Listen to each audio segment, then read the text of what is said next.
Well, let's move on to the second proposal. We could talk about all these for at a long time, Sure. at length. The second proposal is to limit second-line and third-line treatment for metastatic cancer. Limit things to sequential monotherapy as opposed to throwing the kitchen sink at it, a cocktail therapy. So try one monotherapy. If it doesn't work, move on to another one. Is that not being done across the country now, and how hard would that be to get doctors to change their ways? Here again, there are enormous differences in opinion and practice. And what the authors are saying is there aren't data to say that the more aggressive combinations are better in most cases. But often people say, but this is what I've done, this is what I like to do. And unless there is some external force that takes responsibility and makes a decision and says, this is what you can do, I don't see those changes happening. So in fact, most of... Well, here's what's going to happen with the newly approved AHA or Obamacare, that already ACOs, Accountable Care Organizations, there's a variety of things, and private insurance is starting to do it. Bundled payments. So if you get a bundled payment for a particular diagnosis, how would that financial disincentive translate into clinical practice? So how would you as the doctor know that, oh, we can't afford this? Or Right. Well, again, it's going to affect different doctors depending on their structure, whether they're in a full-time salaried position, whether they're in a situation where they're benefiting from the cost of either scans or interventions or otherwise. A lot of practices, a significant portion of their revenue is the retail markup on the drugs that they sell. That's completely legal, but it does create, I think, a potential conflict of interest. If you create a situation where a doctor-patient adversarial relationship exists, where the patient is expecting something, but it costs the doctor money to do it, that may become somewhat problematic, because right now, the expectation in the United States for most patients is money is no object. In fact, there's indignation if the thought of cost is considered, and if anything, there is the expectation throughout our society that if it costs more, it must be better. So using a less expensive drug when a more expensive drug is an option will create a certain amount of fear, discomfort, distrust, unless there's a really good understanding that in fact the more expensive drug either isn't better or might be worse or might be more toxic.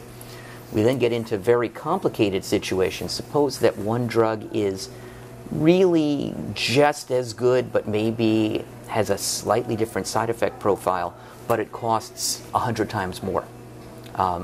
Who's going to decide is that worth it or not? Very, very complicated issues to which I don't think anybody has a simple answer. Do you see dramatically different prescribing and patterns from a place like Memorial Sloan-Kettering versus a private practice where the markups on the chemotherapies drive the practice? I don't know that. Yeah. I do see some differences between community practice and focused academic practices, but it's very hard to know what the incentives are and what the reasons for that difference are. And somebody may choose to use a therapy that I might think is inappropriate or ineffective, and it may be with the best of intentions and with no financial incentive whatsoever. It may be simply because being a generalist and taking care of many different diseases, they're less familiar with a particular disease, or simply a philosophical disagreement. Some doctors may feel that once you've used the drugs with demonstrated activity outside of a research trial, there's not a role for other chemotherapies. Other doctors feel, well, I'm not doing a good job for my patient unless I'm trying drug after drug after drug, even if there's no data to support what I'm doing.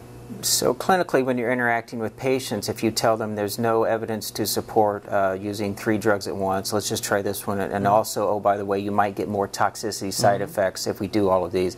Is that a way to communicate it to patients, that there's no evidence that it helps and that it also will make you sicker and less likely to be with your family? Right. I think it's really important to understand that at least in our current environment, the last thing that a patient is going to be receptive to hearing is that any economic considerations are involved. What we really have to focus on is what is in the patient's best interest. And it's sometimes very difficult to help a patient understand that more therapy or a therapy with substantial risk or side effect could in fact do more harm than good, could make their even bad situation worse. And that we really have to think carefully about whether just being more aggressive is a smart thing to do. And we're really getting to point 5, which is similar, where they say if the patient is too frail to even walk in, consider not even giving chemo. So we're really talking about the same thing here. So right. So I think it's very important. They bring up the issue of performance status. A performance status is a term whereby doctors communicate with each other, how sick is this patient? And it's usually used on a scale of 0 to 5, where 0 by definition is fully healthy and 5 by definition is dead. And there are specific criteria for 0, 1, 2, 3, and 4. Most clinical trials are limited to 0 and 1. Even the 2s are felt to benefit less so on clinical trials and would make the difference harder to see. And therefore, when you have data that says this drug has a benefit for 0s and 1s, it's a leap of faith to say how much it will benefit somebody with a lower so this seems really difficult to implement. A patient will always want treatment no matter how sick they are, but you see them as being... But a doctor has the responsibility to help a patient understand if a treatment makes sense for them and has a reasonable chance of helping, or if a treatment is unreasonable because it has enormous potential for harm and virtually no potential for good. Have you seen any specific examples, either you or other pilot projects, where programs, groups have tried to do this, try to say you're too sick for chemotherapy? Has it worked? Can you give some specifics? Well, I think that kind of thing goes on in oncology all the time. One has to have a discussion with a patient eventually. If they are in fact too sick, that chemotherapy is not a reasonable option. Have you had these discussions recently with someone who was too... Unfortunately, yes, because it's the nature of the kinds of patients that I take care of. Because I do experimental drug development, I'm often seeing patients late in the course of their care who are looking for an interesting idea.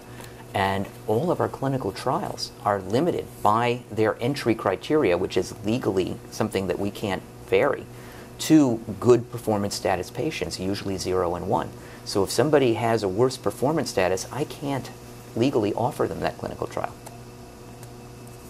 Okay. And then what we work on is we say, okay, let's see if we can take care of you medically, get you stronger, improve your performance status. That may open some treatment options. If we can, then comfort-oriented care and supportive care, hospice care is our least bad option.